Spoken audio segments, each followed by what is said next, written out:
Okay.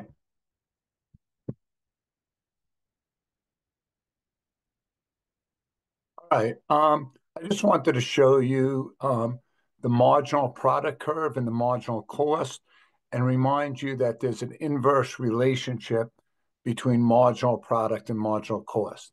In a way that makes sense, right? As productivity increases, marginal cost decreases. If we're more productive, it's going to be less costly. As productive as productivity decreases, costs increase. All right. So just remember when marginal cost is dropping, all we know is marginal product is increasing. Okay. So I just wanted to start at that note. Now, left a blank for you to fill in the cost curves. I'll give you a second or two to, if you want to put those in your notes and graph them, and then I'll talk to you a little about them.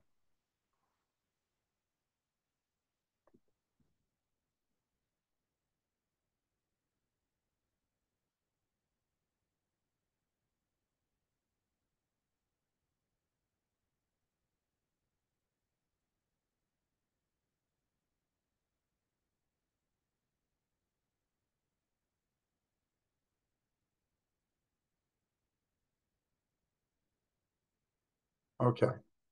Um, all right. Let's remember that the space between ATC and AVC is AFC. So first, average total cost equals average variable cost and average fixed cost. Okay. Second, because fixed cost, total fixed cost is constant, as you increase output from one to two to three to four to five, AVC is always decreasing.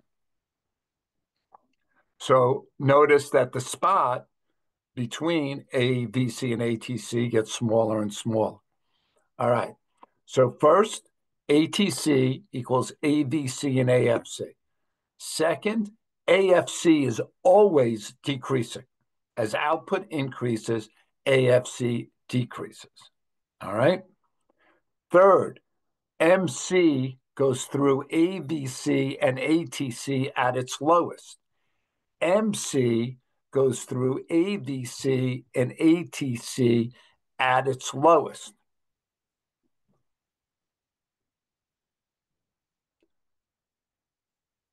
Fourth, if MC is above ATC, ATC must go up. If MC is above ATC, ATC must go up. If MC is below ATC, ATC must go down. Just giving people a couple of seconds in case they had to jot those down. Now, the AFC line, you rarely, if ever, see. I just showed it to you so you could remember that average fixed cost is always decreasing and that it's the spot in between them. Okay.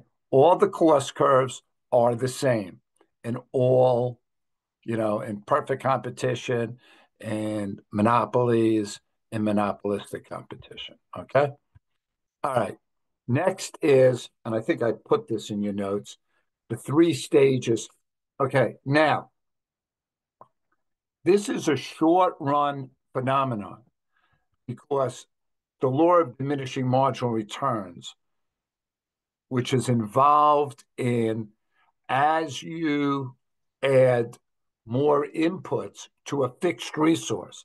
If it's a fixed resource, it must be in the short run because the short run has fixed and variable resources. Now, that definition's in the back of the packet, but the short run has fixed and variable resources. So this is the short run. Now, we got three stages here. Stage one is increasing marginal product with increasing total product. Okay. Now, why specialization? Meaning, like I slap the dough, KG's great at sourcing, Gene's great at cheesing, and we're all great at this. and that makes us more productive. Stage two is marginal product falling. It's still positive, so total product is increasing. Okay. And again, why fixed resources? Because maybe you have one oven, and even though you're making the pizzas faster, you can't fit it into that fixed resource, which is the oven. Or you have just certain space in the store and you're too crowded, which is a fixed resource. Okay. So each worker adds less and less. Now, with all the marginals, notice marginal product, when it's at zero, is at its highest. Okay. And then the third stage is marginal product negative, total product is decreasing. And that's like people just jamming in each other and getting in each other's way. All right. So that's the short run. Remember, short run, fixed and variable resources. Now, how does this occur in the long run? And here, when you see where it is LRATC, that's what should go here. In the long run, because this is a long run average total cost curve, the law of diminishing marginal returns doesn't apply in the long run because there are no fixed resources. In the long run, there's only variable resources. Okay, only variable resources in the long run. So you have economies of scale, output increases, and average total cost decrease. Output increases, and average total cost decrease. Now, KG, they're not going to get you on this. If they do economies of scale, a lot of times they say output increases, total cost decrease. No, that's not true. Average total cost decrease. Constant output increases, average total cost stays the same. And this is like, you can't specialize any better. You can't, when you buy in bulk, you can't get lower prices. So average total cost stays the same. Dichotomies of scale, as output's increasing, average total cost increases. Okay. As output's increasing, average total cost is increasing. All right. Now just remember, they're all average total cost. Remember, it's the long run, no fixed resources. Okay.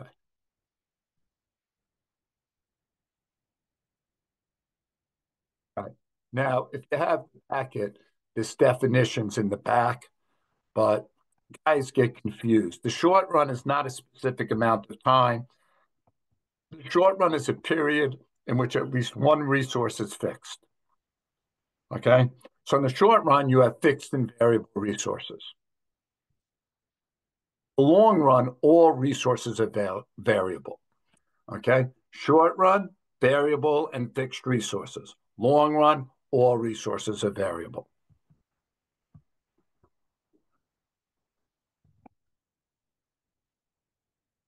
Just leaving that up for a second if people need time to catch up and write some things down. Okay.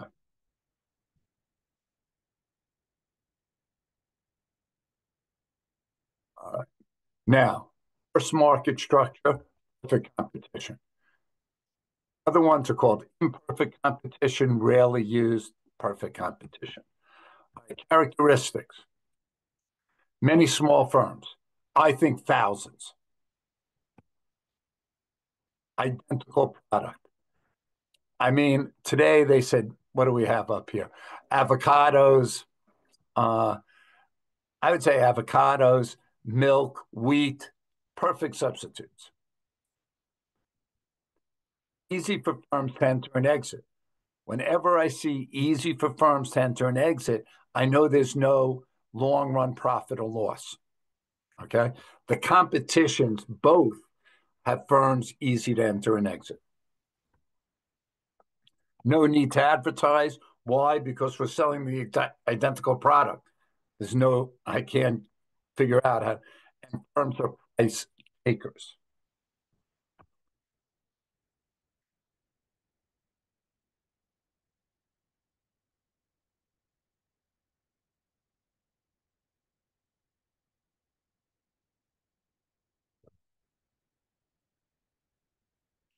All right.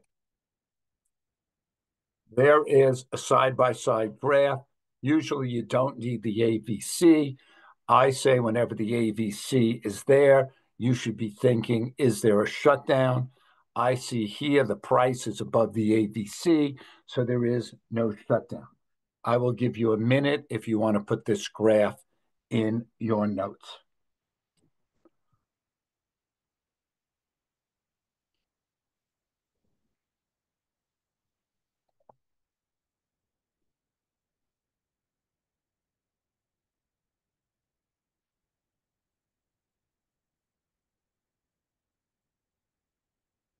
Okay. Remember, the profit maximizer for all firms is MC equals MR. I see MC equals MR. I took it down. I put a number of 8. It's MR equal D, but it's Mr. Dark. I can't fill it in.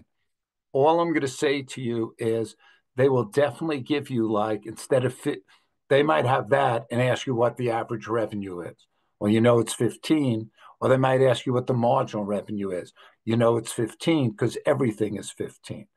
They tend to not give you a price and tell you the average revenue is 15, quantity is 8.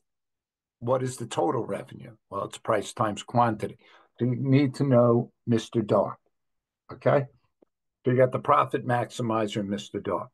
All right. So I want to go through this because we haven't in a long time. All right. So I'm here, I'm making money. Firms are going to enter. All right. So if firms enter, what's going to happen? I'm going to have more sellers. So that's going to shift supply to the right. I'm going to shift supply to the right. And then I want to just do it this way. Now, here's what you got to be careful of. Are they asking you what happens in the industry or what happens in the firm? All right. Because I'm going to just take this over straight kind of as I can be. Now, notice in the industry, what happened? Price down, quantity up. In the firm, price down, quantity down. So just be very careful if they give you like a scenario where, like they say something, perfect competition is making money in the long run. And they might say, in the industry, price down, quantity up. Or they might ask you in the firm, price down, quantity down. So be very careful. Are they asking you about the short or the long run? Okay. It's going to change the way you answer the problem. All right. Let me just erase this. Okay. All right. Now, all right. Now, we said the shutdown rule, and I'll go back here. It's price below AVC. Remember, you shut down in the short run. In the long run, you exit. Okay. The supply curve is the MC above the AVC, the MC above the AVC. Why? Because below the AVC, we're shutting down, so we're supplying nothing. So the short run supply curve is the MC above the AVC. All right. We're making, and you can make short run profit as well as short run losses. Okay. Now, in the long run here, we have zero economic profit or normal profit. Zero economic profit or what we would call normal profit. Okay. They're the same. Zero economic profit and normal profit are the same. All right. You also have, and I think I'll go over this in a second. This is long run. Remember, the competitions cannot make money in the long run. This would be side by side, perfect competition. It is the only market structure that has two graphs. Now, are they efficient? Well, in the long run, where it's productively efficient because MC is crossing ATC at its lowest, and that's where we're producing at.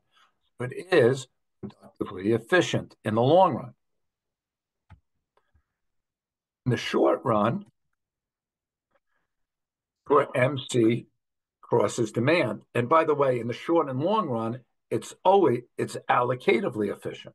So in the long run, perfect competition is the only market structure that's both allocatively and productively efficient. Okay, let me repeat that. In the long run, it's the only market structure that's both allocatively and productively efficient. Therefore, you have no deadweight loss. You don't think you guys know this graph. It's above the price, below demand is consumer, below the price, and above demand is producer surplus. I am videotaping this in case I do seem to be going too fast.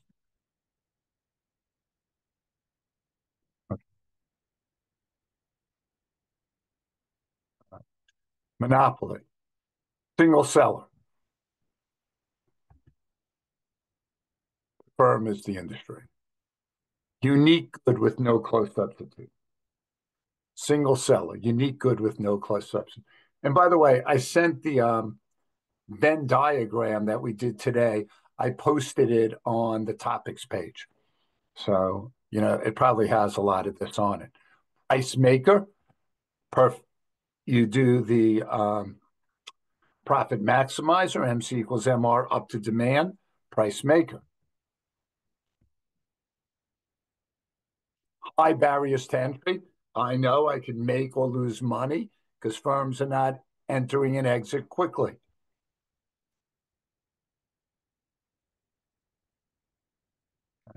So monopolies, oligopolies, monopolies and oligopolies can make profit in the long run. The only people who can't are the competitions. Non-price competition, that just means advertising. Okay. So you have single seller, unique product, price maker, high barriers to entry, which means we can make profit in the long run, non-price competition.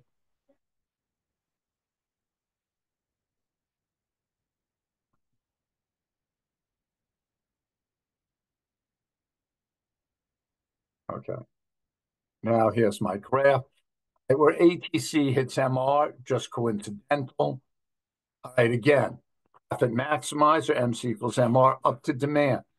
I'm going to ask you, I'm going to give you this and have a price where MC equals MR like at 5, and they're going to ask you the price. All right.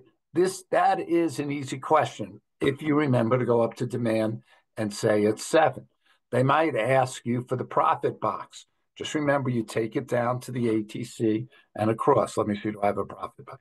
There it is. Okay. Now, what could they ask? Is demand greater or less than MR? Just look at the graph. Demand is greater than MR. MR is less. Where MR is 9 at 9 units, which is 0, right? It's on the axis. That's the highest total revenue. If I take that up,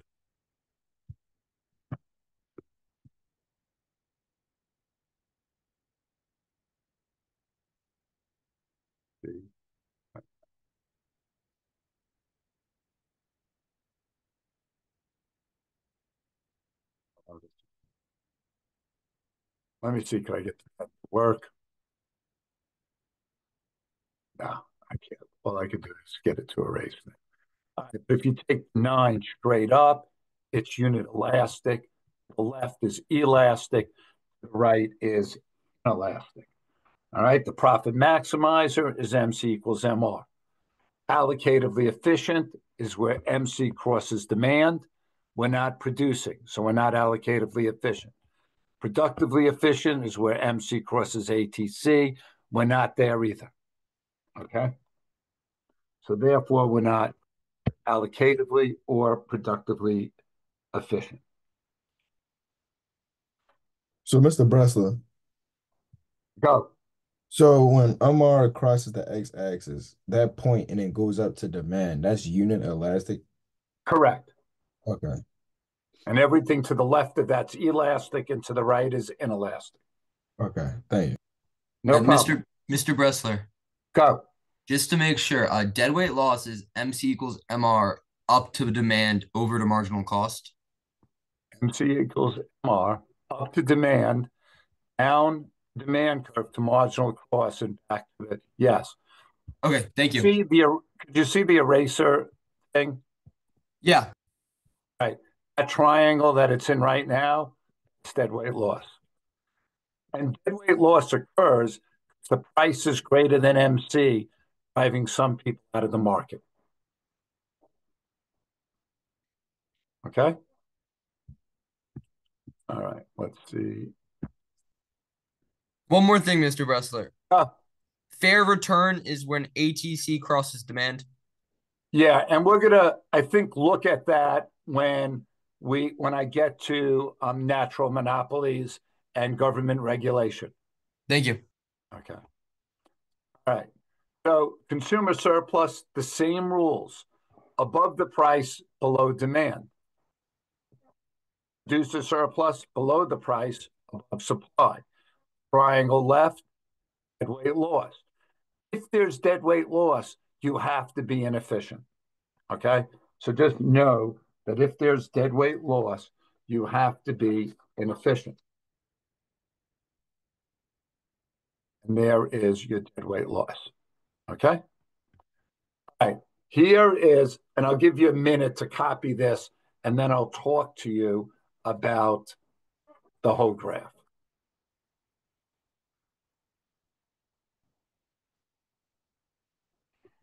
And if you're following along with the outline, it would go under regulation.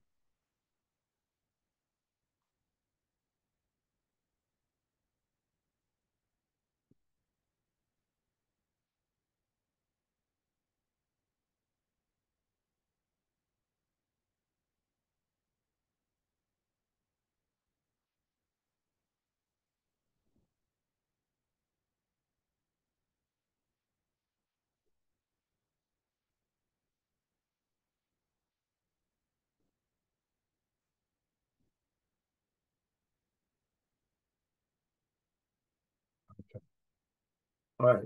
This is a natural monopoly. How do I know? ATC is downward sloping. Okay. What is the advantage of a natural monopoly? It's one firm because of high fixed cost better serves the market than two or three. And because there's such high fixed cost, that's why, because remember when we saw at the beginning, AFC is always decreasing because the fixed cost is the majority of the average total cost. That's why the curve keeps coming down. Now, if ATC is decreasing, MC has to be below it. Now, you could draw a straight line, but MC has to be below it. All right. Now, government regulates natural monopolies like BG&E. So they have three spots. The monopolies, they want the profit maximizer, where MC equals MR, PM, QM. People want the socially optimal or allocative efficiency. Same thing, where MC crosses demand, PR, QR. Now, the trouble with PR, QR is prices below ATC, so I'm losing money. So in the long run, I would exit. However, can't let BG&E exit, so government would have to give them a subsidy. I mean, government's not really that excited about that, so they usually compromise at fair return, ATC crossing demand. Now, I would bet if I'm a betting man, they're going to ask you about one of those points and a natural monopoly. All right, because it's government regulation. I mean, so I would know these 3 points. No natural monopoly is downward sloping.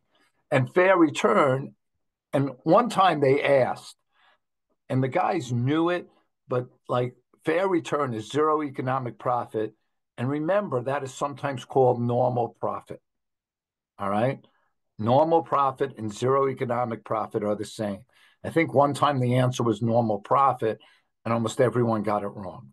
All right. So that would be PFQF. And that's the regulated monopoly. Now, again, if you're following the sheet, I gave you a blank spot, and that was really for price discrimination. All right. Now, remember, price discrimination is selling the same product at different prices and actually giving the consumer the price that they're willing to pay. So it's selling the same product at different prices, giving the consumer what they're willing to pay. Now, most of the time, they show you a monopoly graph like this, and they would say, if this monopoly turns into a perfectly price discrimination, what would happen? Well, MR would fold into demand, and you'd get Mr. DARP. And let me backtrack on monopolies for a second. You need to remember that's DARP, because a lot of times they'll say it's a monopoly, average revenue 60, quantities 100. What is total revenue? Or what is price? Price is the same as average revenue for both perfect competition and a monopoly. But on this price discrimination, we're going to get Mr. DARP again, right? So I go to where MC equals MR, always the profit maximizer. That gives me my quantity. I left the original quantity there so you could see that they produce more, and that yellow is the profit box.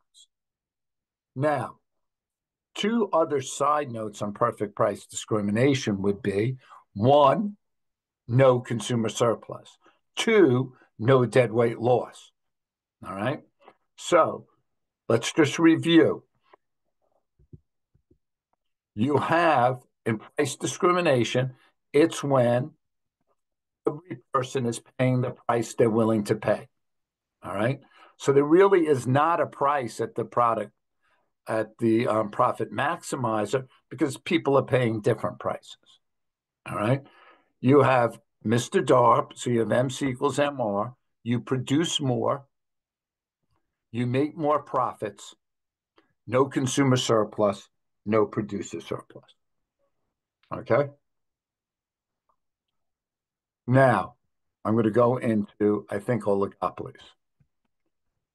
All right. Characteristics 2 to 10. All right. Identical or differentiated products, which to me means almost everything. High barriers to entry, which to me means we can make profit in the long run. Control over price, price makers. Mutually interdependent.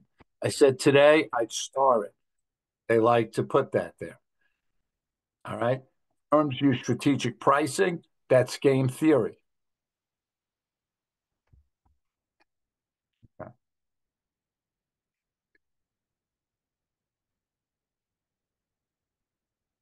All right.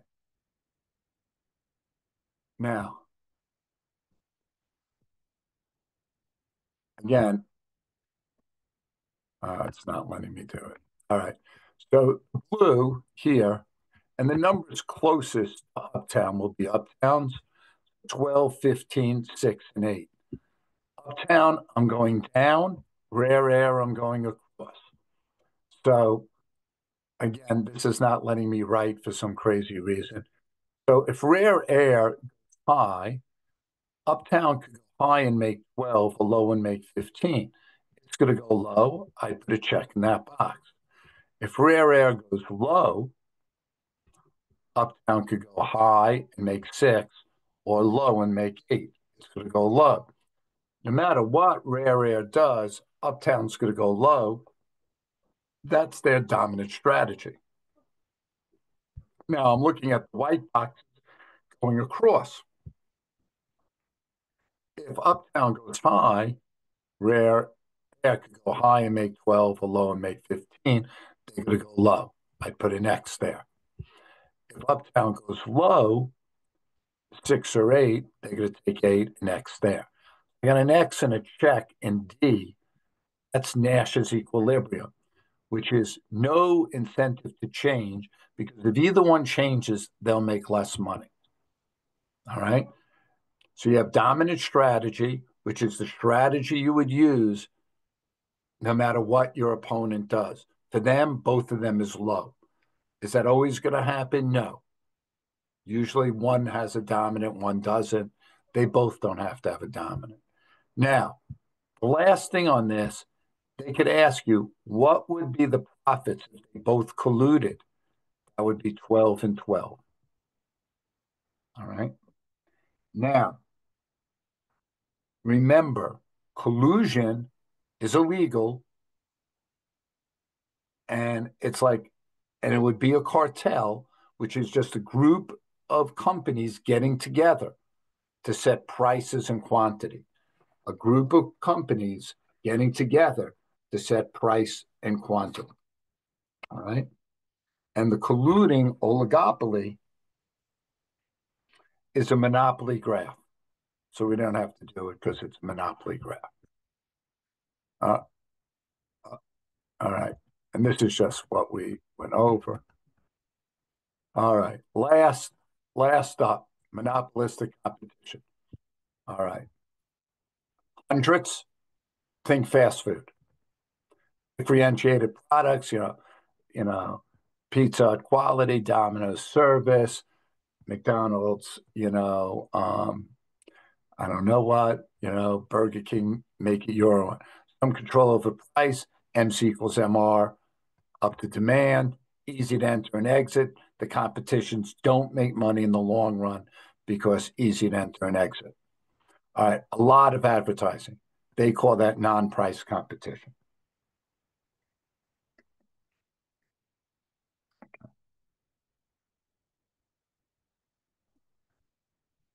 All right. In the short run, same graph, right? MC equals MR up to price. Price is greater than ATC. I'm making money. I take that line down to the ATC for my profit box.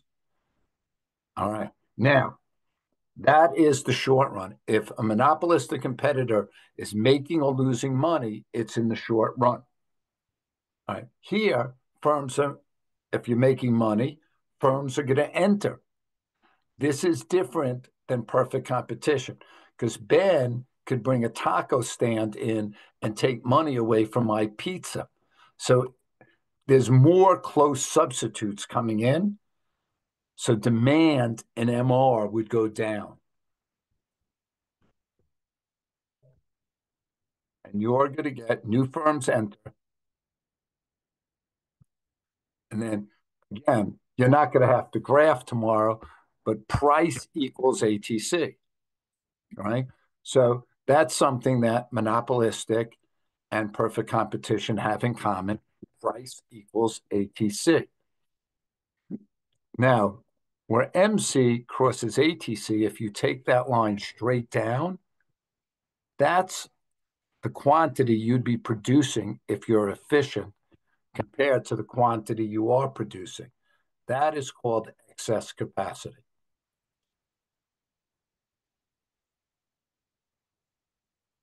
Okay. So besides the characteristics of monopolistic competition, all that's different is you cannot make money in the long run. So demand and MR would shift up or down, depending if firms are going to exit or enter, and you have excess capacity. Okay. Does anyone have any questions on what I just went over? Yep, there is one in the chat. So let me get the chat going. Yeah. Excess capacity is if I go to where MC crosses ATC, do you see the dotted line? And I take it down, the difference in quantity from what I'm doing if I was productively efficient compared to what I'm actually producing at the profit maximizer.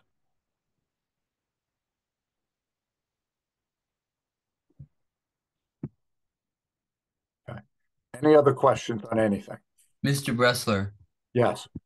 when you're calculating excess capacity, do you just like treat it as a rectangle? Because I know that graph, like the ATC is kind of curved. So like, When you're calculating excess, yeah. I think just like they put two numbers on the bottom, you would say like 4, like just the difference in quantity. Okay, so it's not the area. No, you don't have to do the area. Okay, thank you. Okay. Someone just asked about the 3 stages. So I'm going to try to go back. Just, and this is all going to be recorded. So if I talk too fast, you could.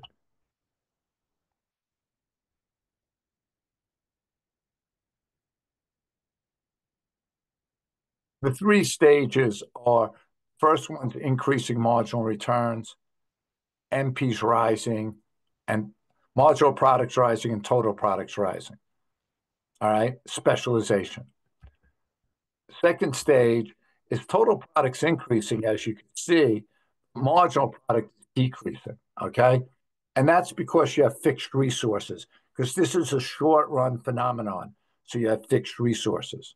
All right, so marginal product is decreasing. Mainly, maybe there's not enough room in your restaurant.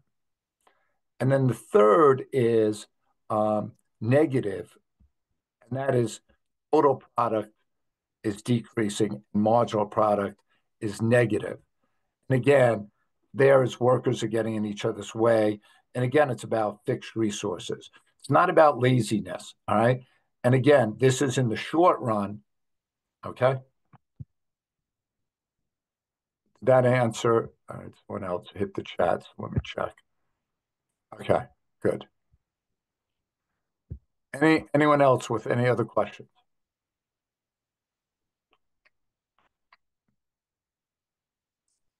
Okay. I really think if you know like what we just went over, which isn't perfect, it's a review, it's not every detail, but I think if you really know the review solid, you would do well on the test. Okay, and I would then suggest like learning the review and taking the practice test. I have not looked at the practice test today. Has anyone looked at the practice test? I'm just curious how many questions there are. There's probably like 70. Just space them out, you know, do like 15 at a time. And I would suggest if you time crunch, 78. Okay. So I would try to do like sets of 15 or 20 and then give yourself 20 minutes, do 20. All right. All right. Any other questions? All right. I think we had more people on tonight than we had to come to the total review last time. So that makes me happy at least. All right, guys. I'll see you tomorrow. We're going to be going over some multiple choice on the